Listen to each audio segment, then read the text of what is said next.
안녕하세요. 그녀의 북살롱 미셸입니다. 네, 오늘은 이반 일리치의 성장을 멈춰라 라는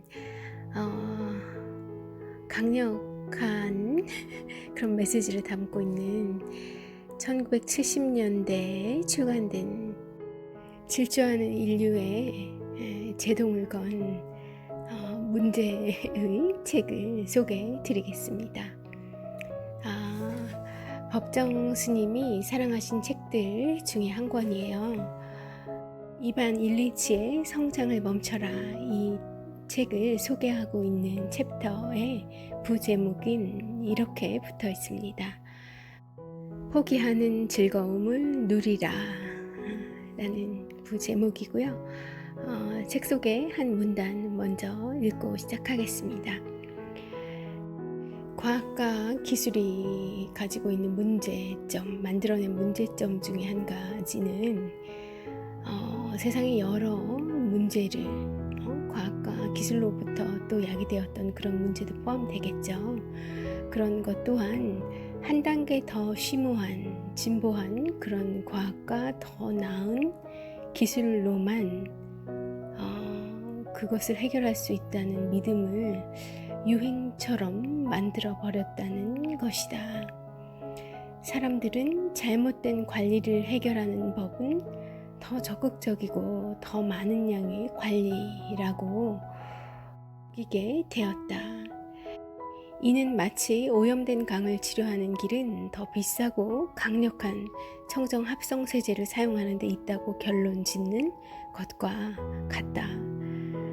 더 많은 지식과 정보를 쌓고 더 많은 과학과 기술을 도입함으로써 현재의 문제를 억누르려고 하는 것은 그 근본 원인에 대한 성찰 없이 그저 가속 페달만 밟으면 모든 위기를 극복할 수 있다고 믿는 것과 같다.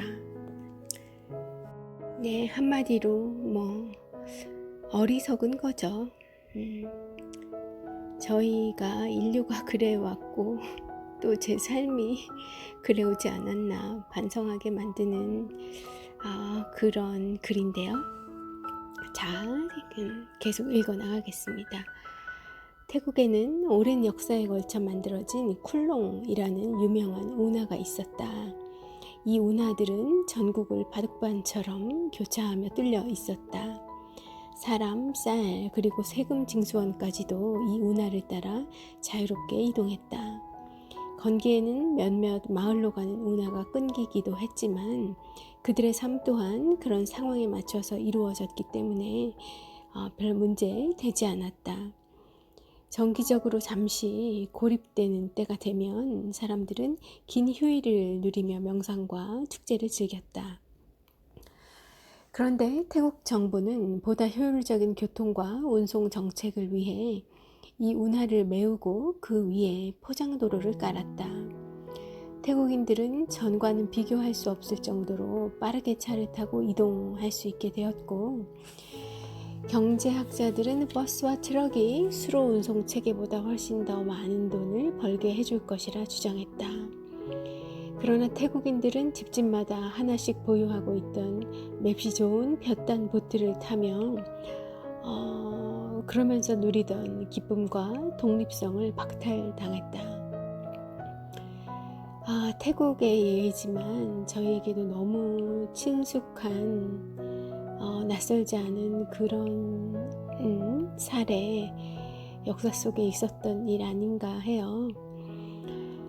만약 코카콜라가 탄산음료 시장을 독점한다 해도 목이 마른 사람은 물이나 맥주를 마실 수 있다.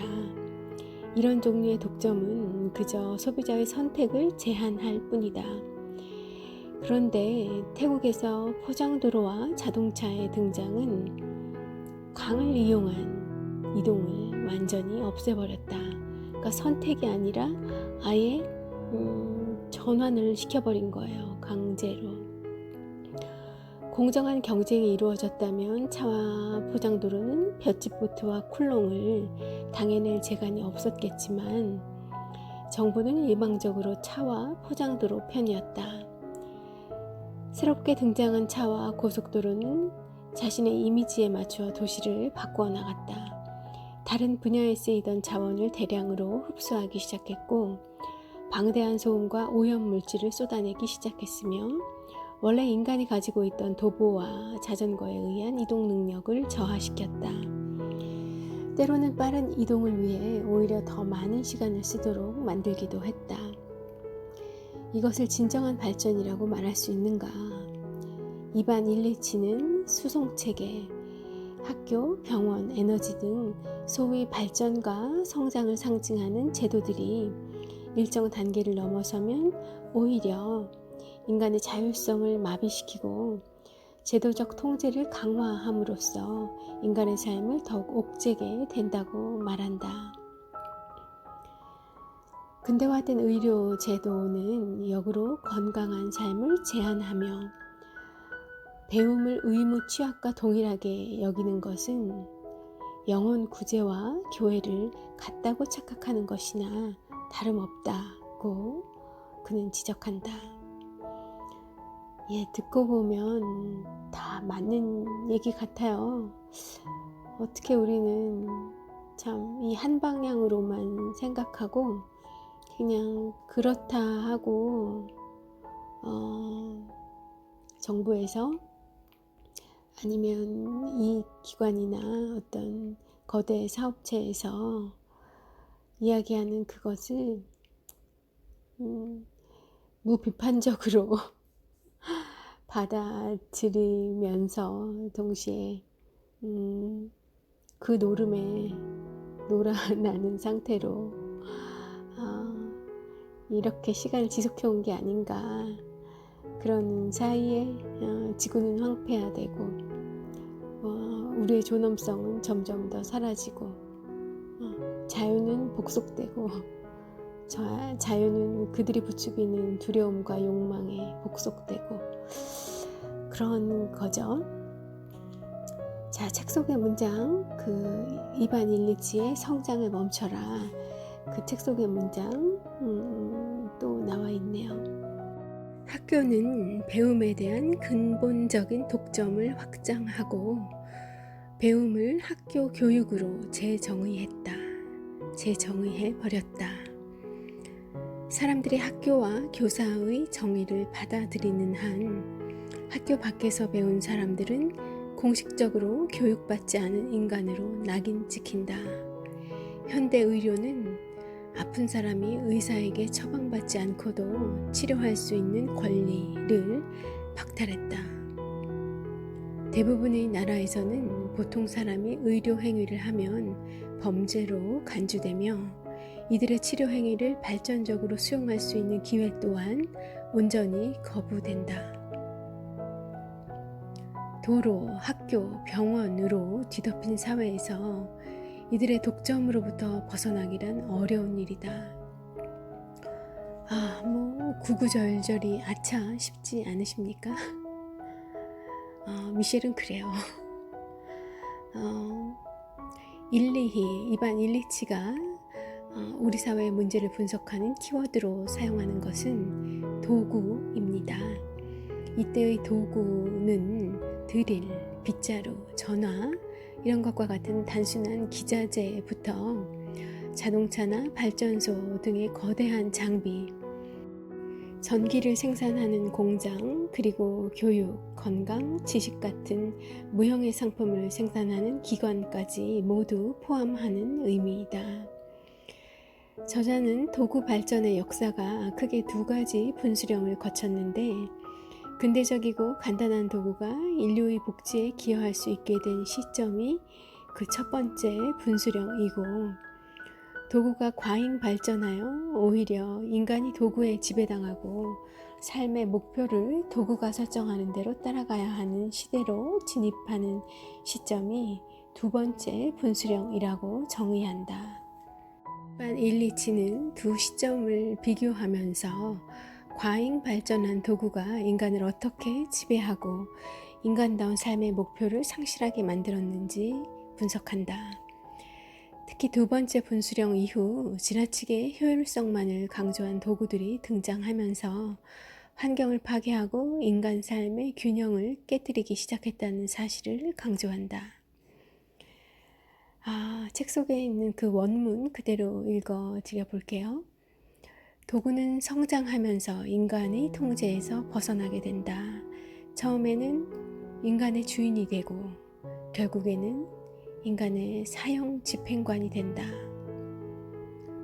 도구는 인간이 예상하는 것보다 훨씬 빨리 인간을 지배한다. 쟁기는 인간을 밭의 주인으로 만들었지만 이내 인간의 밥그릇을 흙으로부터 멀리 떨어뜨려 버렸다. 도구에 지배되는 문화는 인간의 매일매일을 너무 복잡하게 만들어서 인간을 자신의 활동으로부터 소외시킨다. 발전을 향한 중독은 결코 목표에 다다르지 못하는 경주에서 모든 인간을 노예로 만들 수 있다. 인공지능이라는 도구가 성장하면서 인간의 통제에서 벗어나고 그렇게 해서 처음에는 인간의 주인이 되었다가 결국에는 AI가 인간의 사형 집행관이 되는 것은 아닐런지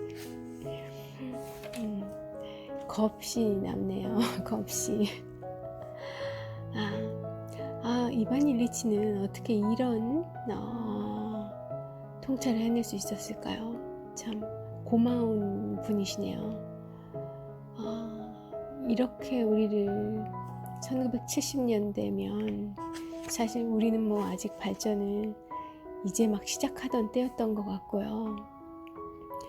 그런데 세계에 우리보다 좀 더 먼저 그런 개발도상국의 길을 걸었던 여러 나라들이 있잖아요. 그런 나라들에서는 이미 그런 폐단을 몹시 심하게 보이고 있었을 거라는 거죠. 이 무분별한 개발과 끝이 어딘 줄 모르고 달려가는 그 인간의 욕망을 채우기 위한 것들이 미국과 또 먼저 우리나라보다 대한민국보다 먼저 시작한 그 개발도상 국가들에서는 그런 징후들이 이미 많이 보였었고 그것을 지적하려는 생각이셨던 것 같습니다. 그런데 그 내용이 아직도 우리나라에는 여전히 어쩌면 더 심각하게 유효하네요. 그런 기사인지 책인지 방송인지를 본 것 같은데요. 우리에게 남은 시간이 이제 채 10년도 되지 않는다. 그 이후에는 우리가 인간이 방향을 바꾸고 좀 덜 발전하는 방향으로 선회하고 그런다 하더라도 이미 이 지구라는 행성 자체가 스스로 그 파멸의 방향으로 가는 그 흐름을 타기 시작한다는 거예요. 모든 것들이 임계치에 이르러서 이제 폭발을 하는 것처럼 아직까지는 그게 이제 서서히 올라가고 있는 그 임계치에 도달하는 상황에 가까워져 가고 있는 건데 앞으로 한 5, 6년 이후에는 인간이 이제 멈추려 해도 지구 자체가 그 임계치를 넘어가 버렸기 때문에 스스로 자가 발전이라고 해야 되나? 그 자가 파괴적인 방향으로 굴러갈 수밖에 없다는 거예요. 모든 이런 이제 자연적인 생태계의 그런 중요한 기저들이 지금 그 임계점을 향해서 가고 있다고 하더라고요. 어떡해요. 자, 다시 책으로 돌아오겠습니다. 지나친 도구의 발전은 양극화를 심화시키는 문제를 야기한다. 과거에 농업으로 생계를 이어가던 인도의 농부는 녹색혁명, 이 녹색혁명은 개발도상국의 급속한 식량 증산 개혁이었죠. 식량 증산이라는 걸 목적으로 무분별하게 파괴적인 개발을 했던 그런 거라고 보시면 될 것 같습니다. 농업으로 생계를 이어가던 인도의 농부는 이 녹색 혁명과 함께 도리어 자신의 자리를 빼앗기게 된다. 그는 결국 노동자가 되어 이전보다 더 많은 돈을 벌게 된 듯하지만 실은 농부였을 때보다 더 초라한 식탁을 자녀들에게 제공하는 형국이 되었고, 더 심각한 문제는 이 노동자 소득의 10배를 벌어들이는 미국의 시민 역시 그들도 절망적으로 가난하다는 사실이다. 둘 다 더 많은 노력과 비용을 들이는데도 더 적은 것을 얻는다. 이전의 삶보다 더 적은 것을 얻는다. 그리고 이때 생기는 불만족은 결국 더 많은 도구의 발전과 효율화를 추구하게 되고, 그렇지만 그로 인해 더 심화되는 것은 부의 획득이 아니라 빈부의 양극화 뿐인 것이다. 네, 관련한 책 속의 원문을 좀 읽어 드릴게요. 배고픔과 무력감으로 가난한 사람들은 더욱 급격한 산업화를 요구한다. 부자들은 점점 더 다양해지는 사치품을 소유하기 위해 더욱 광적으로 생산량 증대를 향해 달려간다. 권력은 양극화되고 좌절은 보편화된다. 그리고 덜 풍요로운 상태에서도 누릴 수 있는 대안적 행복이라는 그 이상은 저 멀리로 밀려나 버린다. 제어되지 않는 산업화는 가난을 근대화한다. 가난의 수준이 높아지고 부자와 빈자의 간극이 커진다. 가난의 근대화. 참, 근대의 가난은 그 가난의 밀도, 그 가난의 처절함이 더 높아지고, 그리고 부자와의 거리는 멀어지고 또 멀어진다는 거죠.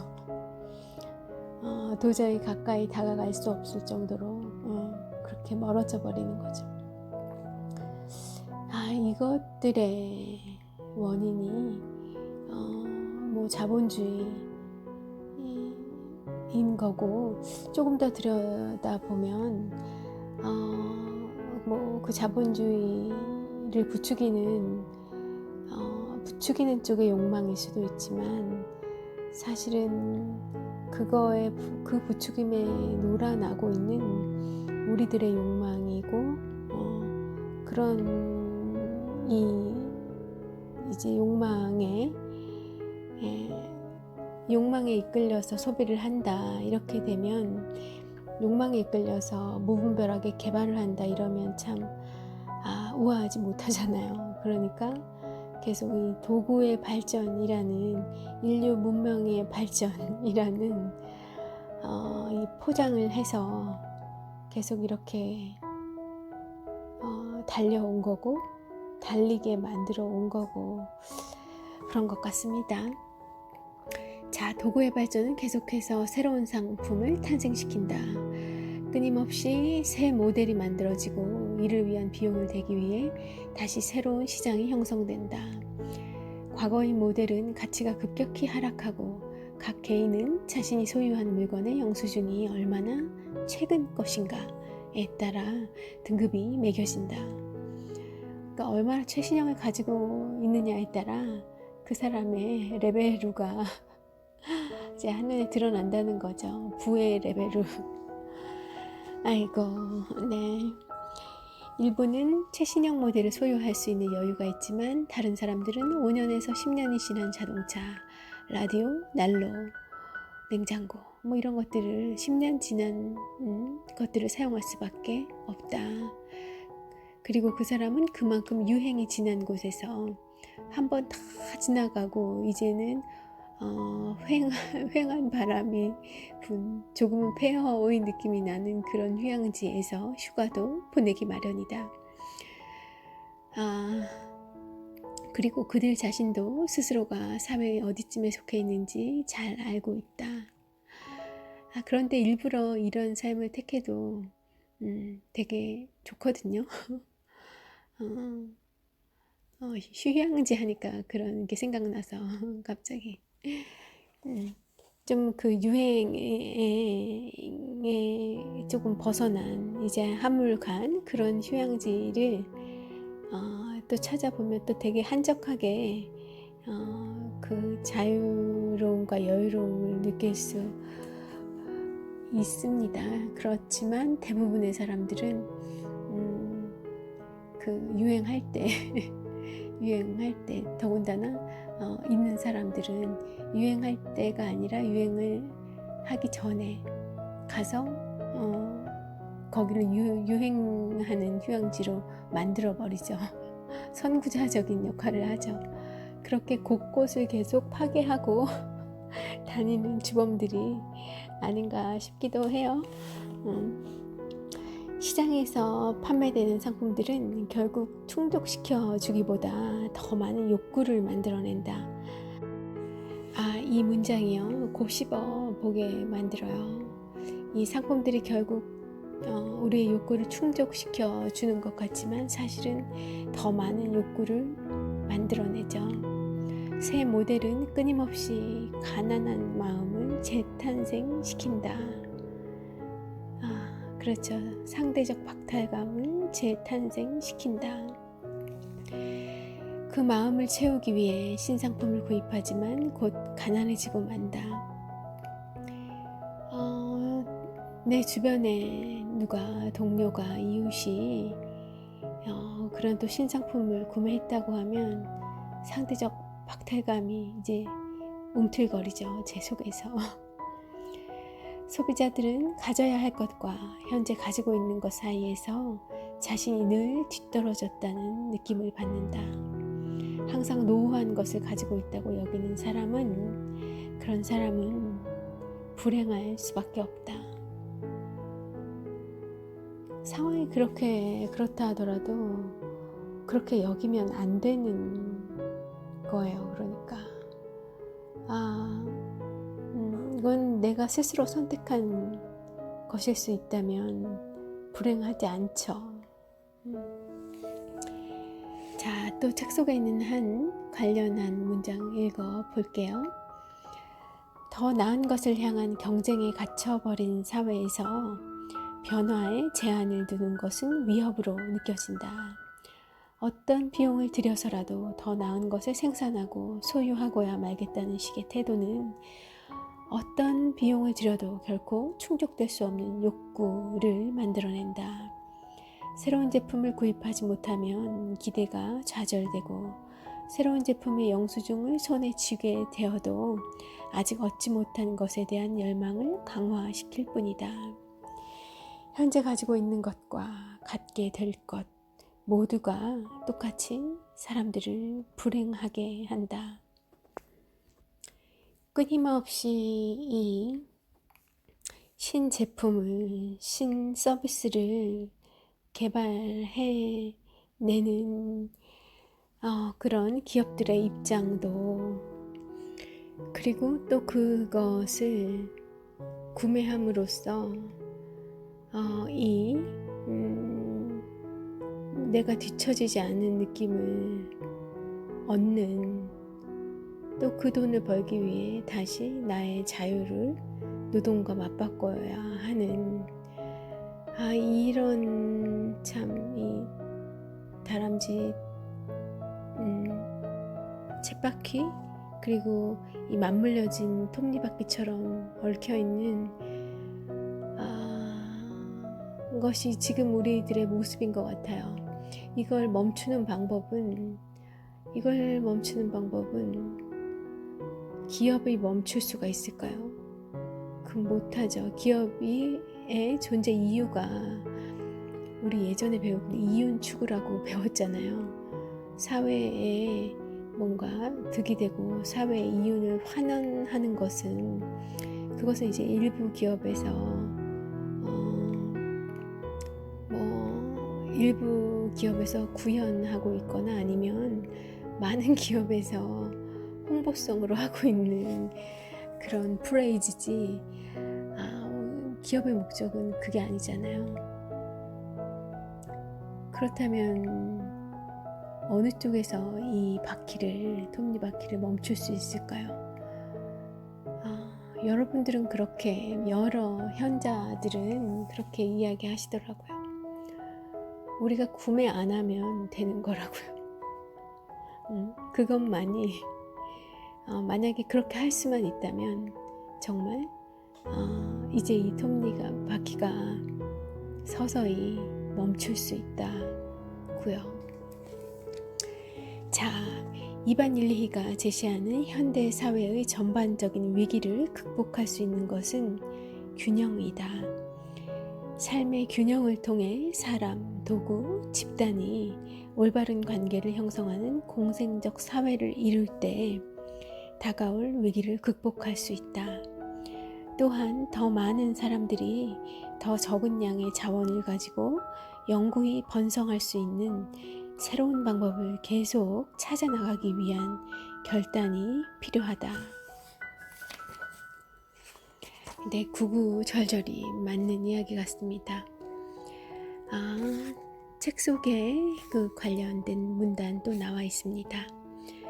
사람들이 한계 내에서 살기 위해선 배워야 한다. 그러나 이는 가르칠 수 있는 성질의 것이 아니다.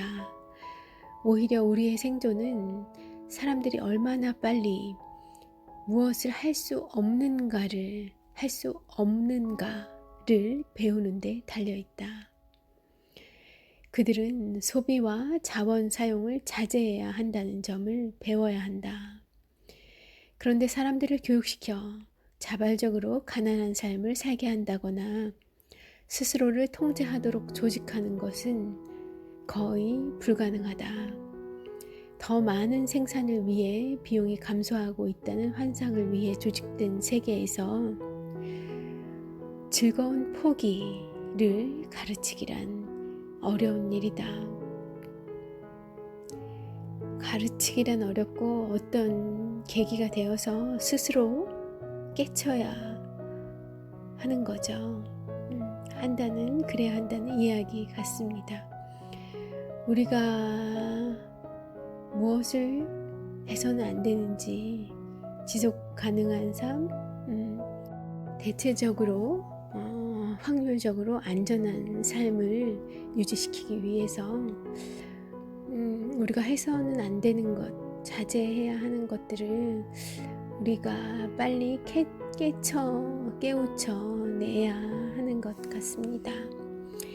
이반 일리히의 논의는 이 책이 나온 1970년대 초, 그 이전에는 발견할 수 없던 사실들을 매우 새로운 방향에서 통찰할 수 있게 해준다. 성장과 발전이 인류의 모든 문제를 해결해 줄 수 있을 것 같은 신화에 사로잡혀 있던 그 시절에 이반 일리히는 이렇게 통찰해냈다. 과잉 성장은 인간이 진화해온 환경의 물리적 기본 구조에 대한 권리를 위협하고, 산업화라는 것은 공생적인 일을 할 권리를 위협한다. 새 환경에 맞춰 인간을 과잉 프로그래밍하는 일은 인간의 창조적 상상력을 죽인다 라고 아주 날카로운 통찰을 하고 있습니다. 자, 이반 일리히에 대해서 좀 알아볼게요. 그는 1926년 오스트리아 빈에서 태어났고요. 화학과 역사를 공부하였으나 신학의 뜻을 두고 로마의 그레고리 대학교에 입학해서 철학과 신학을 공부했습니다. 1950년 로마 카톨릭 교회의 서품 성사를 받은 후 다시 오스트리아 짜츠부르크 대학에서 역사학으로 박사학위를 받았고요. 1951년에는 미국으로 건너가 남미에 파견될 예비 선교사의 교육을 담당하는 일을 맡았어요. 그런데 여기에서 이런 문제적 발견과 주장을 합니다. 변해야 할 곳은 라틴 아메리카가 아니라 바로 여기 미국이다. 미국의 풍요가 문제이고 풍요에 시달리는 것이 문제이다. 풍요인데 그 풍요에 시달리는 것, 세상에. 이런 것들을 주장했고요. 이런 것들을 가르쳤습니다. 그러니 교황청과의 마찰이 불가피했을 거고요. 이후로도 평범한 신자들만이, 그러니까 교황청에 권위 있는 교황과 그 교단을 움직이는 사람들이 아니라 진실한 믿음을 가지고 있는, 믿음과 실천을 행하고 있는 그런 평범한 신자들만이 교회를 구원할 수 있을 것이라 주장했고요. 사제 확대 정책에 반대하고 피임을 지지했던 이런 일련의 교회의 정책들과는 반하는 행동들, 반하는 가르침들을 설파해서 교황청과 계속 갈등을 빚으시다가 드디어 결국에는 1969년에 사제직을 떠나게 되었다고 해요. 이반 일리치는 항상 책을 출간할 때 간소하게 만들려고 했으며 책을 두고 팸플릿이라 불렀습니다. 그래서인지 그의 책들을 보면 내용에도 군더더기가 없고요. 거의 요약본이라 할 정도로 아주 명쾌하게 우리가 처한 현실을 근본적인 입장에서 단순하지만 단호하게 해설합니다. 오늘 제가 소개해드린 몇몇 문장만 보셔도 아실 수 있으실 것 같아요. 아주 간결하고 핵심적이다 보니 현실의 구체적인 프로그램까지 보고자 하는 이는 다소 답답함을 느끼기도 하고, 그래서 뭘 어떻게 하자는 말이나 라고 질문하기도 한다 해요. 그러나 그건 좀 성급한 질문이라고 녹색 평론 이라는 그 우리나라의 그 정기 매거진이라고 할까요? 정기북이 있어요. 그 녹색 평론의 김종철 발행에는 잘 몰라서 하는 소리입니다라고 대변하고 있습니다. 그에 따르면 이반 일리치의 후기 사상을 보면 우정과 환대를 강조한 부분이 많이 눈에 띄인다고 해요. 우정이 세상을 구원하는 하나의 중요한 열쇠라고 본 것입니다.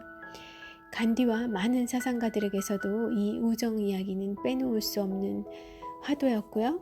그리고 제가 좋아하는 그 고미숙 선생님도 바로 이 우정에서 우리의 나아갈 길을 찾고 있어요.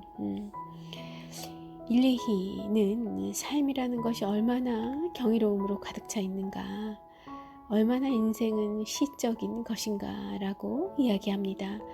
그래서 스스로도 자신을 역사가이자 시인이라고 칭했고요. 자, 관련한 또 그의 글 소개해 드려보면 사회 시스템에는 한계가 있어야 한다. 복잡하고 완벽한 시스템 안에는 인간의 자리가 없다. 인간은 알 권리도 있지만 모를 권리도 있다. 침묵으로 대답해야 할 문제가 있는 것이다. 모를 권리가 있는 문제를 인정하지 않고 자꾸 알려고 드는 데서 또 다른 문제가 생겨난다. 그러니까 할 수 있다고 해서 모든 부분을 다 세세하게 시스템화하고 투명하게 드러내려고 하는 것만이 능사는 아니다라는 그의 생각, 질책도 일견 일리 있어 보입니다. 도대체 누구를 위해서, 무엇을 위해서, 그리고 어떤 부분은 시스템이 아니라 자연적으로 돌아가게끔 하는 게 더 나은 솔루션일 수 있는 부분들이 분명히 존재하지 않을까 생각이 들기도 하고요. 자, 그는 이반 일리치는 공생공락하는 데 필요한 3가지가 있다고 주장했고요. 그것은 바로 시와 자전거와 도서관입니다. 제가 너무 좋아하는 세 가지예요. 비록 제가 자전거 잘 못하고 도서관에서는 주로 대출을 하는 쪽이고 좋아하는 일부 몇 도서관만 자주 왕래, 그 도서관에서 시간을 보내면서 책을 읽고 좀 이렇게 도서관을 편식하는 편이긴 합니다만, 어쨌든 그냥 듣기만 해도 마음 푸근해지는 그것이 우리 인류의 공생 공략에 필요한 세 가지라고 언급하고 있는데, 이유를 좀 들어보죠.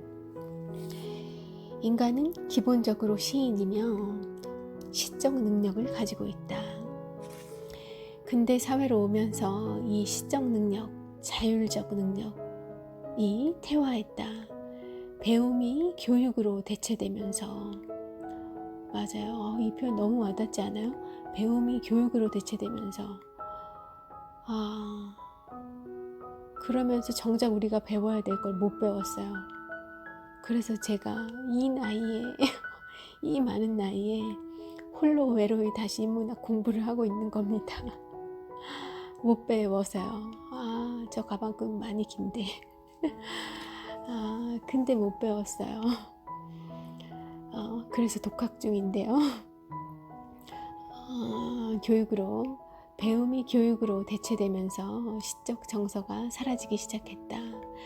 자전거는 속도의 한계, 인간 교통수단의 한계를 의미하고, 도서관은 배움이 가능한 공간으로서의 의미를 가지고 있다.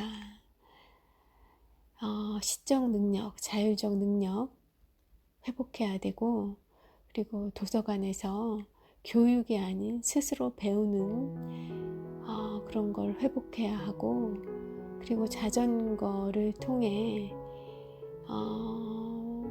무한 속도를 자랑하는 KTX나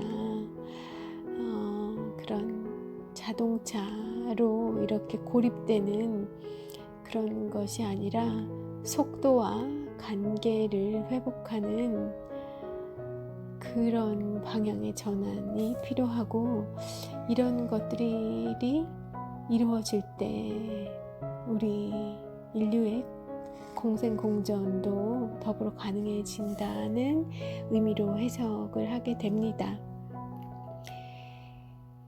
이반 일리치는 기독교의 타락을 비판하기도 했고요. 초기 기독교 가정엔 세 가지 보물이 늘 구비되어 있었는데, 바로 양초와 담요와 마른 빵이 그것이다. 모르는 손님이나 여행자가 왔을 때 그가 문지방을 넘어 방으로 갈 수 있도록 길을 밝힐 양초와 배고픔을 달랠 수 있는 마른 빵과 따뜻하게 잠잘 수 있도록 담요가 필요했기 때문이었다. 그러나 시간이 흐른 뒤 기독교 가정은 더 이상 그런 역할을 하지 않게 되었고, 이것은 점차 귀찮고 위험한 일이 되어갔다.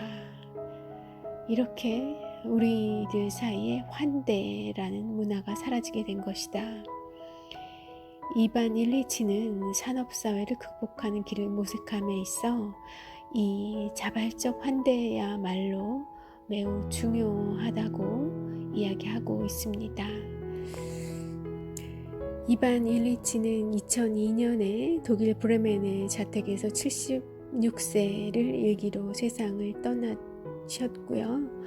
가디언, 르몽드, 뉴욕타임스 등에서 일제히 특집 기사를 게재했었다고 해요. 20세기 최고의 사상가 중 한 명이라는 찬사들이 쏟아졌다고 합니다. 법정 스님이 추천하신 책 중에 한 권이잖아요. 제가 지금 읽어드리고 있는 이 성장을 멈춰라 가요. 법정 스님이 이 책을 언급하신 그런 일화 소개해 드릴게요. 스님은 2002년 10월에 뉴욕 불광사 초청법회에서 이렇게 이야기하셨습니다. 우리가 살고 있는 사회를 소비사회라고 한다. 소비사회, 써서 없앤다는 말이다. 그리고 이 사회에선 우리를 소비자라고 부른다. 나는 이 소비자라는 말에 강한 저항을 느낀다. 사람이 어떻게 소비자가 될 수 있는가? 소비사회는 늘 새로운 것을 숭배한다. 남들이 갖지 않은 좋은 물건을 사놓고도 더 좋은 새로운 물건을 소유한 사람들을 부러워하고 시기한다.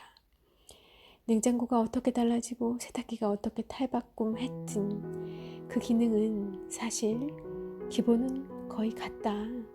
모양만 다르게 해서 형태만 다르게 해서 조금 더 편리하게 해서 새롭게 내놓은 것이다. 그것들의 신상품에 현혹되어선 아니 된다. 사람을 부자로 만드는 것은 돈, 권력, 집이 아니다.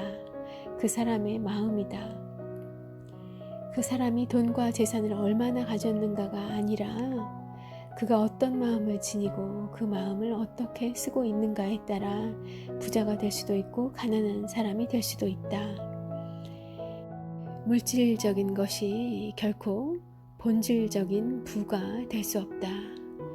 우주의 선물인 물질은 바로 넉넉한 마음에 따른다. 부자가 되고 싶은 사람은 먼저 넉넉한 마음의 그릇부터 준비해야 한다. 마음의 그릇이란 무엇인가? 바로 덕이다. 덕은 나누는 일이다. 세상에는 탐욕스러운 부자가 있다. 탐욕스러운 부자가 있기 때문에 거기 도둑이 모여드는 것이다. 우리 역사의 의적처럼 말이죠. 네, 오늘 성장을 멈춰라 2반 1, 2희의 책을 소개해 드렸어요. 2반 1, 2희라 부르기도 하고 2반 1, 2치라고 읽히기도 합니다. 그의 이름은 그는 독일 사람이 아니고 그리고 친구들도 2반 1, 2치라 부르고 그러니 자신을 2반 1, 2치라고 불러달라고 했다 해요. 또 다른 2반 1, 2치의 책으로는 학교 없는 사회, 병원이 병을 만든다, 그림자 노동, 행복은 자전거를 타고 온다가 있고요. 제가 오늘 소개해드린 그런 내용하고 이 맥이 닿아 있는 그런 책들의 제목 아닌가 합니다. 네, 오늘 좋은 하루 되시고요. 여러분에게 여러 가지 생각하게 하는 그런 좋은 책이 아니었을까 합니다. 미셸은 또 내일 좋은 책으로 찾아올게요. 좋은 하루 되십시오. 함께 해주셔서 감사합니다.